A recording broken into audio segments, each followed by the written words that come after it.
આજના વિડીયોમાં આપણે ભારતના બધા યુદ્ધો જોઈશું, જે ભારત પાકિસ્તાનના યુદ્ધો થયેલા છે, ભારત અને ચીન સાથે પણ યુદ્ધો થયેલા છે। તો બધા જ યુદ્ધો આજના વિડીયોમાં આપણે જોઈશું, પ્લસ અગત્યના 60 પ્રશ્નો પણ આપણે આવરી લીધેલા છે। એ જોવાથી તમને ખ્યાલ આવશે કે પરીક્ષામાં કેવા પ્રશ્નો પૂછાઈ શકે। છેલ્લે તમારી ટેસ્ટ પણ લેવામાં આવે છે, તો વિડીયો વ્યવસ્થિત જુઓ અને ટેસ્ટ આપી તમે તમારું નોલેજ પણ ચેક કરી શકો છો। એ સિવાય ફ્રીમાં આની પીડીએફ પણ તમને પ્રોવાઈડ કરવામાં આવશે, જેથી તમે તેને વારંવાર રીડ કરી શકો। તો જોઈએ ખૂબ જ અગત્યનો આ વિડીયો। ભારતે તેના ઇતિહાસમાં ઘણા મોટા અને નાના યુદ્ધો અને સંઘર્ષોનો સામનો કર્યો છે।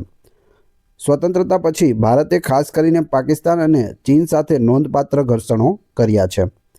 ભારત અને પાકિસ્તાન વચ્ચેના યુદ્ધો આપણે જોઈએ। ભારત અને પાકિસ્તાન વચ્ચે આઝાદી પછી કાશ્મીર સહિતના મુદ્દાઓ પર મુખ્યત્વે 4 મોટા યુદ્ધો લડાયા છે। ક્યાં ક્યાં છે?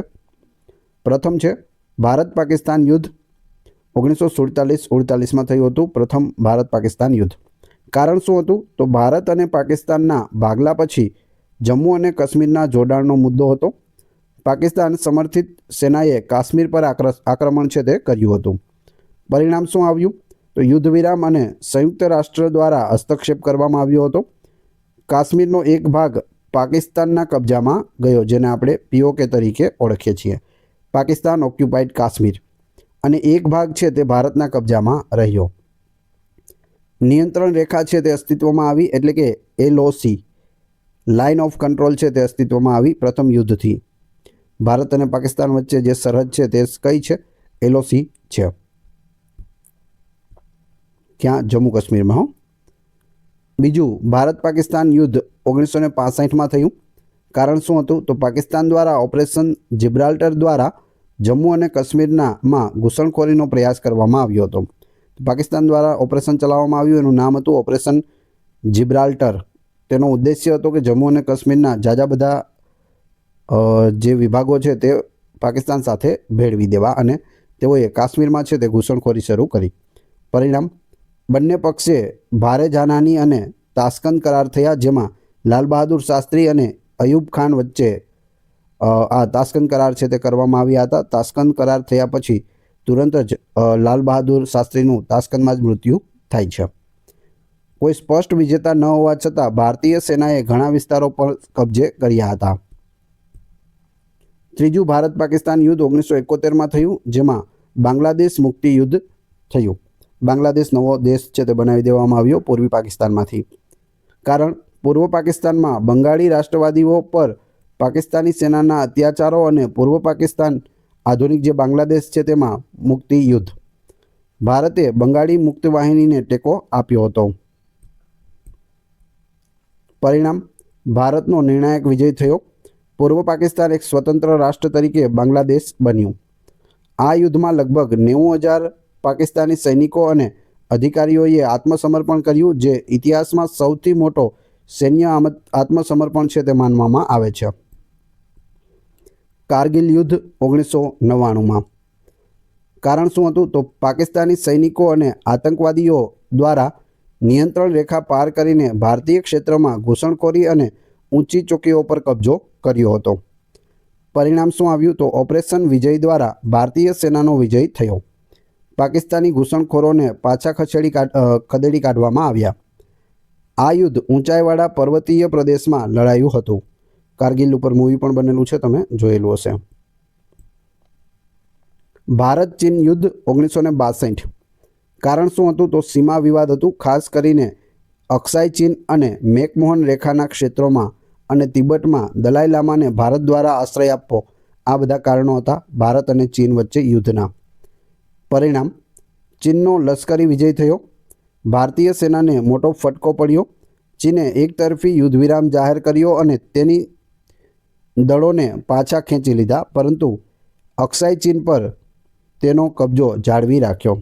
જે આપણો ભારતનો નકશો છે ને, ઉપર જે આ રીતે છે તેમાં આ POK છે જે પાકિસ્તાન ઓક્યુપાઈડ છે, અને આ અક્સાઈ ચીન છે, ઉપરનો ભાગ જે ચીનના કબજામાં છે। નાથુલા અને ચોલા સંઘર્ષો 1967માં થયા। કારણ, સિક્કિમ તિબેટ સરહદ પર જે તે સમયે ભારત દ્વારા સંરક્ષિત સિક્કિમનું રજવાડું હતું, ત્યાં વાડ બાંધવાને લઈને ભારતીય અને ચીની સૈનિકો વચ્ચે અથડામણ થઈ હતી. પરિણામ શું આવ્યું? તો ભારતીય સેનાએ ચીની દળોને ખદેડી મૂક્યા. આ સંઘર્ષમાં ભારતે વિજય મેળવ્યો હતો. ડોકલામ ગતિરોધ 2017માં થયો હતો.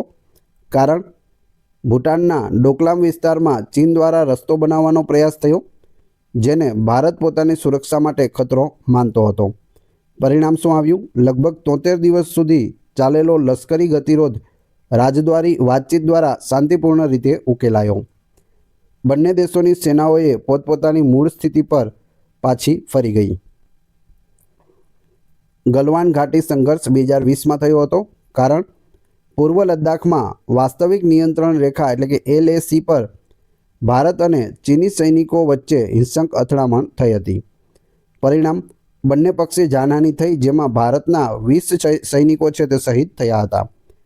આ સંઘર્ષ પછી LAC પર તણાવ વધ્યો અને બંને દેશો વચ્ચે સૈન્ય અને રાજદ્વારી સ્તરે વાતચીત ચાલુ છે.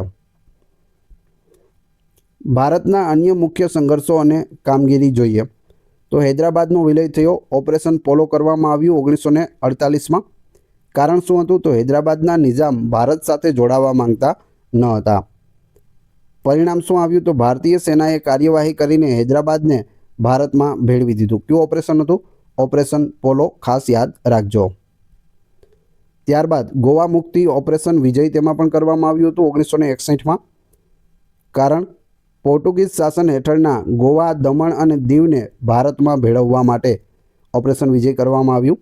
પરિણામ ભારતીય સેનાએ કાર્યવાહી કરીને આ વિસ્તારોને પોર્ટુગીઝ શાસનમાંથી મુક્ત કરાવ્યા અને ભારતમાં ભેળવી દીધા. શ્રીલંકામાં ભારતીય શાંતિ રક્ષા દળ એટલે કે IPKF 1987 થી 1990 સુધી આ ચાલ્યું. કારણ શ્રીલંકા સરકાર અને તમિલ વિદ્રોહીઓ LTTE વચ્ચેના સંઘર્ષને શાંત કરવા અને શાંતિ સ્થાપવા માટે ભારતે પોતાની સેના છે તે મોકલી હતી. આ LTTE એ જ ગ્રુપ છે કે જેણે રાજીવ ગાંધીની હત્યા કરાવી હતી. પરિણામ શું આવ્યું? તો IPKFને ભારે જાનહાનિ થઈ અને LTTEને સંપૂર્ણપણે નિષ્ક્રિય કરી શક્યું નહીં. બાદમાં તેને પાછું છે તે ખેંચી લેવામાં આવ્યું હતું. ઓપરેશન મેઘદૂત 1984માં સિયાચીન ગ્લેશિયર ખાતે કરવામાં આવ્યું. કારણ પાકિસ્તાન દ્વારા સિયાચીન ગ્લેશિયર પર કબજો કરવાનો પ્રયાસ કરવામાં આવ્યો હતો. પરિણામ ભારતીય સેનાએ સફળતાપૂર્વક સિયાચીન પર કબજો જમાવી રાખ્યો, જે વિશ્વનું સૌથી ઊંચું યુદ્ધ ક્ષેત્ર છે. ત્યારબાદ ઓપરેશન પરાક્રમ 2001-2002માં. કારણ 2001માં ભારતીય સંસદ પર આતંકવાદી હુમલા પછી પાકિસ્તાન સામે સૈન્ય દબાણ બનાવવું. પરિણામ લગભગ 10 મહિના સુધી સેનાની મોટી જમાવટ રહી, પરંતુ કોઈ મોટો સંઘર્ષ થયો નહીં. રાજદ્વારી દબાણ વધ્યું. ઓપરેશન સિંદૂર 2025 જે તાજું છે. ઓપરેશન સિંદૂર એ ભારતીય સશસ્ત્ર દળો દ્વારા હાથ ધરવામાં આવેલી એક મહત્વપૂર્ણ લશ્કરી કાર્યવાહી છે. આ ઓપરેશન પહેલગામ આતંકવાદી હુમલાના જવાબમાં કરવામાં આવ્યું હતું, જેમાં આતંકવાદીઓએ જાણી જોઈને પુરુષોને નિશાન બનાવીને હત્યા કરી હતી, જેના કારણે ઘણી મહિલાઓ વિધવા બની અને તેમના સિંદૂર છે તે ભૂંસાયા હતા. આ સાંસ્કૃતિક અને ભાવનાત્મક હુમલાનો બદલો લેવા માટે ભારતીય સેનાએ આ મિશનને ઓપરેશન સિંદૂર નામ છે તે આપ્યું હતું. ઉદ્દેશ્ય: આ ઓપરેશનનો મુખ્ય ઉદ્દેશ્ય પાકિસ્તાન અને પાકિસ્તાન અધિકૃત કાશ્મીર એટલે કે POK પાકિસ્તાન ઓક્યુપાઈડ કાશ્મીરમાં સ્થિત આતંકવાદી ઠેકાણાઓનો નાશ કરવાનો અને પહેલગામ હુમલાનો બદલો લેવાનો હતો. ભારતે સ્પષ્ટ કર્યું કે તેમનો નિશાન આતંકવાદ હતો, પાકિસ્તાન કે પાકિસ્તાની લોકો નહીં. ક્યારે થયું? આ ઓપરેશન 6 અને 7 મે 2025ની રાત્રિ દરમિયાન હાથ ધરવામાં આવ્યું હતું. કાર્યવાહી: ભારતીય સેનાએ પાકિસ્તાન અને POKમાં સ્થિત 9 જેટલા આતંકવાદી ઠેકાણાઓ પર હવાઈ હુમલા કર્યા હતા. આ હુમલાઓ અત્યંત સચોટ અને ઉચ્ચ ચોકસાઈવાળા મિસાઇલ હુમલા હતા. આગળ જોઈએ. નિશાન બનાવેલા વિસ્તારો ક્યાં ક્યાં છે? લક્ષ્યાંકિત સ્થળોમાં પાકિસ્તાનના પંજાબ પ્રાંતમાં આવેલા બહાવલપુર, મુરીદકે, સિયાલકોટ અને POKમાં આવેલા મુઝફ્ફરાબાદ અને કોટલીનો સમાવેશ થાય છે. આ હુમલાઓ દર્શાવે છે કે ભારતે નિયંત્રણ રેખા એટલે કે LOC અને આંતરરાષ્ટ્રીય સરહદ બંનેની પેલે પાર છે તે કાર્યવાહી કરી છે. પરિણામો: આ ઓપરેશનમાં 100થી પણ વધારે આતંકવાદીઓ માર્યા ગયા હોવાનો અંદાજ છે, જેમાં યુસુફ અઝહર, અબ્દુલ મલિક રઉફ અને મુદસ્સિર અહેમદ જેવા મોટા આતંકવાદી નેતાઓ પણ સામેલ એટલે કે તેનો સમાવેશ થયો છે. ગુજરાત અને ઓપરેશન સિંદૂર. ગુજરાતનો ઓપરેશન સિંદૂર સાથે શું સંબંધ છે? Memorial park. ગુજરાત સરકારે ઓપરેશન સિંદૂરના સન્માનમાં કચ્છ જિલ્લામાં ભારત પાકિસ્તાન સરહદ નજીક એક સિંદૂરવન મેમોરિયલ પાર્ક બનાવવાની યોજના બનાવી છે. આ પાર્ક ભુજ માંડવી માર્ગ પર મિર્જાપુરમાં વન વિભાગની 8 હેક્ટર જમીન પર બનશે. સિંદૂરવન અમદાવાદમાં પણ બનાવવામાં આવશે. અમદાવાદના જગતપુર બ્રિજ પાસે પણ સિંદૂરવન નામક ઓક્સિજન પાર્ક છે તે બનાવવાનો નિર્ણય લેવામાં આવ્યો છે, જેમાં 551 સિંદૂર વૃક્ષ સહિત 12,000 જેટલા છોડ ઉછેરવામાં આવશે. ગુજરાતનો સંબંધ તો ઓપરેશન સિંદૂરને લીડ કરનાર અધિકારીઓમાં ગુજરાતના વતની કર્નલ સોફિયા કુરેશીનો પણ સમાવેશ થાય છે. કર્નલ સોફિયા કુરેશીને તમે સૌ ઓળખતા હશો. તે આપણા ગુજરાતના વડોદરાના વતની છે. MS યુનિવર્સિટીમાં તેઓએ અભ્યાસ કરેલો છે, મહારાજા સયાજીરાવ યુનિવર્સિટી વડોદરા. હવે આપણે જોઈએ ભારતના બધા યુદ્ધો વિશે અગત્યના 60 પ્રશ્નો. તે પહેલાં વિડીયો પસંદ આવી રહ્યો હોય તો લાઇક, કોમેન્ટ, શેર અને સબસ્ક્રાઇબ કરવાનું ના ભૂલશો, જેથી આગળ પણ તમને સારા સારા વિડીયો મળતા રહે. આગળ તમારી ટેસ્ટમાં લેવામાં આવશે અને આની PDF કઈ રીતે મળશે એ પણ જણાવવામાં આવશે. 60 પ્રશ્નો આપણે જોઈએ, જેથી તમને ખ્યાલ આવે પરીક્ષામાં કેવા પ્રશ્નો પૂછાઈ શકે. ભારત અને પાકિસ્તાન વચ્ચે પ્રથમ યુદ્ધ ક્યારે લડાયું હતું? 1947-1948માં લડાયું હતું. 1947ના યુદ્ધનું મુખ્ય કારણ શું હતું? જમ્મુ અને કાશ્મીરના જોડાણનો મુદ્દો હતો. પ્રથમ ભારત પાકિસ્તાન યુદ્ધ પછી કઈ રેખા અસ્તિત્વમાં આવી? નિયંત્રણ રેખા એટલે કે લાઇન ઓફ કંટ્રોલ, LOC. 1965નું ભારત પાકિસ્તાન યુદ્ધ કયા ઓપરેશનથી શરૂ થયું હતું? ઓપરેશન જિબ્રાલ્ટરથી શરૂ થયું હતું પાકિસ્તાન દ્વારા. તેને જમ્મુ કાશ્મીરના જે અમુક સ્થળો છે તેના ઉપર કબજો મેળવવો હતો. 1965ના યુદ્ધ પછી કયો કરાર થયો? તાશ્કંદ કરાર થયો. તાશ્કંદ કરારમાં ભારતના વડાપ્રધાન કોણ હતા? લાલ બહાદુર શાસ્ત્રી હતા. કયું યુદ્ધ બાંગ્લાદેશના નિર્માણનું કારણ બન્યું? 1971નું ભારત પાકિસ્તાન યુદ્ધ. 1971ના યુદ્ધ સમયે ભારતના વડાપ્રધાન કોણ હતા? ઇન્દિરા ગાંધી હતા. 1971ના યુદ્ધમાં કેટલા પાકિસ્તાની સૈનિકોએ આત્મસમર્પણ કર્યું હતું? 90,000 સૈનિકોએ આત્મસમર્પણ કર્યું હતું. કારગિલ યુદ્ધ કયા વર્ષમાં થયું હતું? જુલાઈ 1999માં. કારગિલ યુદ્ધમાં ભારતીય સેનાના ઓપરેશનનું નામ શું હતું? ઓપરેશન વિજય હતું. કારગિલ યુદ્ધ સમયે ભારતના વડાપ્રધાન કોણ હતા? અટલ બિહારી વાજપેયી હતા. કારગિલ યુદ્ધનું મુખ્ય કારણ શું હતું? પાકિસ્તાની ઘૂસણખોરો દ્વારા ભારતીય ચોકીઓ પર કબજો. કારગિલ યુદ્ધ કયા પ્રદેશમાં લડાયું હતું? ઊંચાઈવાળા પર્વતીય પ્રદેશ કારગિલ જિલ્લામાં, જે હાલ લદ્દાખમાં આવેલું છે. ભારત ચીન યુદ્ધ કયા વર્ષમાં પૂરું થયું હતું? 1962માં. 1962ના યુદ્ધનું મુખ્ય કારણ શું હતું? સીમા વિવાદ, અક્સાઈ ચીન અને મેકમોહન રેખા. 1962ના યુદ્ધમાં કયો પ્રદેશ ચીનના કબજામાં ગયો? અક્સાઈ ચીન ગયું. નાથુલા સંઘર્ષ કયા વર્ષમાં થયો હતો? નાથુલા સંઘર્ષ કયા રાજ્યની સરહદ પર થયો હતો? સિક્કિમ રાજ્યની સરહદ પર થયો હતો. ડોકલામ ગતિરોધ કયા વર્ષમાં થયો હતો? 2017માં. ડોકલામ ગતિરોધ કેટલા દિવસ ચાલ્યો હતો? 73 દિવસ ચાલ્યો હતો. ગલવાન ઘાટી સંઘર્ષ કયા વર્ષમાં થયો હતો? 2020માં. ગલવાન ઘાટી સંઘર્ષ કયા ક્ષેત્રમાં થયો હતો? પૂર્વ લદ્દાખમાં વાસ્તવિક નિયંત્રણ રેખા એટલે કે LAC પર થયો હતો. ગલવાન સંઘર્ષમાં ભારતના કેટલા સૈનિકો શહીદ થયા હતા? 20 સૈનિકો શહીદ થયા હતા. હૈદરાબાદના વિલય માટે ભારતીય સેના દ્વારા કયું ઓપરેશન હાથ ધરવામાં આવ્યું હતું? ઓપરેશન પોલો 1948માં. ગોવાને મુક્ત કરાવવા માટે કયું ઓપરેશન હાથ ધરવામાં આવ્યું? ઓપરેશન વિજય 1961. ગોવા કોના શાસન હેઠળ હતું?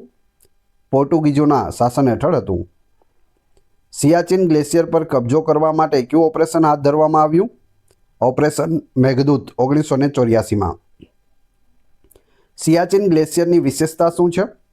વિશ્વનું સૌથી ઊંચું યુદ્ધ ક્ષેત્ર છે. શ્રીલંકામાં શાંતિ સ્થાપવા માટે ભારતે કયું દળ મોકલ્યું હતું? ભારતીય શાંતિ રક્ષા દળ IPKF મોકલ્યું હતું. IPKF એટલે કે ઇન્ડિયન પીસ કીપિંગ ફોર્સ કયા વર્ષો દરમિયાન શ્રીલંકામાં સક્રિય હતું? 1987 થી 1990 સુધી. IPKFનો સંઘર્ષ શ્રીલંકાના કયા વિદ્રોહી સંગઠન સાથે હતો? LTTE Liberation Tigers of Tamil Eelam સાથે હતો. 2001ના સંસદ હુમલા પછી ભારત દ્વારા કયું ઓપરેશન શરૂ કરાયું? ઓપરેશન પરાક્રમ શરૂ કરાયું હતું. ઓપરેશન પરાક્રમનો ઉદ્દેશ્ય શું હતો? પાકિસ્તાન પર સૈન્ય દબાણ બનાવવું. કયા યુદ્ધ બાદ ભારતે બિનજોડાણ નીતિ પર વધુ ભાર મૂક્યો? 1962ના ભારત ચીન યુદ્ધ પછી. કયા યુદ્ધના પરિણામે ભારતે પોતાની સંરક્ષણ ક્ષમતાઓને મજબૂત બનાવવાનું શરૂ કર્યું? 1962નું ભારત ચીન યુદ્ધ. બાંગ્લાદેશ મુક્તિ યુદ્ધમાં પાકિસ્તાનના વડા કોણ હતા? જનરલ આગા મોહમ્મદ યાહ્યા ખાન. કયા યુદ્ધમાં ભારતનો સૌથી નિર્ણાયક વિજય થયો હતો? 1971નું ભારત પાકિસ્તાન યુદ્ધ. કારગિલ યુદ્ધને કેટલીક વાર શું કહેવામાં આવે છે? ઓપરેશન વિજય કહેવામાં આવે છે. LACનું પૂરું નામ શું છે? લાઇન ઓફ એક્ચ્યુઅલ કંટ્રોલ, વાસ્તવિક નિયંત્રણ રેખા જે ભારત પાકિસ્તાન વચ્ચે છે. LOCનું પૂરું નામ શું છે? લાઇન ઓફ કંટ્રોલ એટલે કે નિયંત્રણ રેખા જે ભારત પાકિસ્તાન વચ્ચે છે. ભારતના કયા સેના અધિકારીએ 1971ના યુદ્ધમાં મહત્વની ભૂમિકા ભજવી હતી? ફિલ્ડ માર્શલ સેમ માણેકશોએ ભજવી હતી. ભારતે કયા યુદ્ધ પહેલાં પોતાની પરમાણુ શક્તિનું પ્રદર્શન કર્યું હતું? 1999 કારગિલ યુદ્ધ પહેલાં. 1998માં પોખરણમાં યુદ્ધ ધડાકાઓ છે, બોમ્બ ધડાકાઓ છે તે કરવામાં આવ્યા હતા. પોખરણ 2 જેને કહે છે. ભારતના મોટાભાગના યુદ્ધો કયા પાડોશી દેશો સાથે થયા છે? પાકિસ્તાન અને ચીન સાથે. હૈદરાબાદના નિજામની સેનાને શું કહેવામાં આવતું હતું? રજાકાર કહેવામાં આવતું હતું. ભારતીય સેનાએ કયા આંતરરાષ્ટ્રીય મિશનમાં ભાગ લીધો હતો? સંયુક્ત રાષ્ટ્રના શાંતિ રક્ષા મિશન એટલે કે UN peace keeping mission. Goa મુક્તિ દિવસ ક્યારે ઉજવાય છે? 19 ડિસેમ્બરના રોજ હોય છે ગોવા મુક્તિ દિવસ. ગલવાન ઘાટી સંઘર્ષ પછી ભારત અને ચીન વચ્ચેના સંબંધો કેવા બન્યા છે? તણાવપૂર્ણ બન્યા છે. તાસ્કંદ કરાર પર હસ્તાક્ષર કરનાર પાકિસ્તાનના નેતા કોણ હતા? ફિલ્ડ માર્શલ અયુબ ખાન હતા. ભારત અને પાકિસ્તાન વચ્ચે કુલ કેટલા મોટા યુદ્ધો લડાયા છે? 4. 1947, 1965, 1971 અને 1999માં. ઓપરેશન સિંદૂરનું મુખ્ય કારણ શું હતું? પહેલગામ કાશ્મીરમાં આતંકવાદી દ્વારા પુરુષોને નિશાન બનાવીને કરવામાં આવેલ હત્યાકાંડનો બદલો લેવા માટે ઓપરેશન સિંદૂર હાલમાં જ થયું હતું. ઓપરેશન સિંદૂર ક્યારે હાથ ધરવામાં આવ્યું હતું? 6 અને 7 મે 2025ની રાત્રિ દરમિયાન. ઓપરેશન સિંદૂર કોના દ્વારા હાથ ધરવામાં આવ્યું હતું? ભારતીય સશસ્ત્ર દળો દ્વારા, ભારતીય સેના દ્વારા. ઓપરેશન સિંદૂરનું મુખ્ય પરિણામ શું આવ્યું? 100થી વધુ આતંકવાદીઓ માર્યા ગયા, જેમાં મોટા આતંકવાદી નેતાઓનો પણ સમાવેશ થાય છે. ઓપરેશન સિંદૂર નામ શા માટે આપવામાં આવ્યું હતું? પહેલગામ હુમલામાં પુરુષોની હત્યા થતાં અનેક મહિલાઓ વિધવા બની અને તેમના સિંદૂર ભૂસાયા. આ સાંકેતિક બદલો લેવા માટે ઓપરેશન સિંદૂર નામ રખાયું હતું. રેડ ટીમિંગનો ખ્યાલ કયા ઓપરેશનમાં પ્રથમ વખત અપનાવવામાં આવ્યો હતો? ઓપરેશન સિંદૂરના ઓપરેશનલ પ્લાનિંગમાં. ઓપરેશન સિંદૂરમાં કયા વિસ્તારોને નિશાન બનાવવામાં આવ્યા હતા? પાકિસ્તાનના પંજાબ પ્રાંતમાં બહાવલપુર, મુરીદકે, સિયાલકોટ અને પાકિસ્તાન અધિકૃત કાશ્મીર એટલે કે POKમાં મુઝફ્ફરાબાદ અને કોટલી જેવા આતંકવાદી ઠેકાણાઓ પર હુમલો કરવામાં આવ્યો હતો. ગુજરાતમાં ઓપરેશન સિંદૂરના સન્માનમાં શું બનાવવાની યોજના છે? કચ્છ જિલ્લામાં ભારત પાકિસ્તાન સરહદ નજીક સિંદૂર વન મેમોરિયલ પાર્ક બનાવવામાં આવશે. ઓપરેશન સિંદૂર કયા પ્રકારના હુમલા દ્વારા કરવામાં આવ્યું હતું? હવાઈ હુમલા અને સચોટ મિસાઇલ હુમલા દ્વારા કરવામાં આવ્યું હતું. ઓપરેશન સિંદૂર ભારતીય સેનાની કઈ ક્ષમતા દર્શાવે છે? આતંકવાદ સામેની દ્રઢતા, બદલો લેવાની ક્ષમતા અને દુશ્મનના પ્રદેશમાં ઘૂસીને કાર્યવાહી કરવાની શક્તિ. હવે તમારી ટેસ્ટ, જે આપણે વિડીયો જોયો તેમાંથી તમને અહીં પ્રશ્નો પૂછવામાં આવે છે, જેનો જવાબ તમારે કમેન્ટ બોક્સમાં આપવાનો છે, જેથી મને ખ્યાલ આવે કેટલા લોકો વ્યવસ્થિત વિડીયો જુએ છે. એ પછી આની પીડીએફ વિશે પણ આપણે વાત કરીશું. પ્રશ્ન ખાલી એક પૂછેલો છે, ઓપરેશન સિંદૂર કોના દ્વારા હાથ ધરવામાં આવ્યું હતું? આનો જવાબ જો તમને આવડતો હોય તો કમેન્ટ બોક્સમાં જણાવી દેજો. વાત કરીએ પીડીએફની, તો આ વિડીયોની ફ્રી પીડીએફ તમને ટેલિગ્રામ અને વોટ્સઅપ ગ્રુપમાં મળી જશે, જેની લિંક ડિસ્ક્રિપ્શનમાં આપેલી છે. વિડીયો પસંદ આવ્યો હોય તો લાઇક, કોમેન્ટ, શેર અને સબસ્ક્રાઇબ કરવાનું ના ભૂલશો. મળીશું નવા વિડીયોમાં. ધન્યવાદ.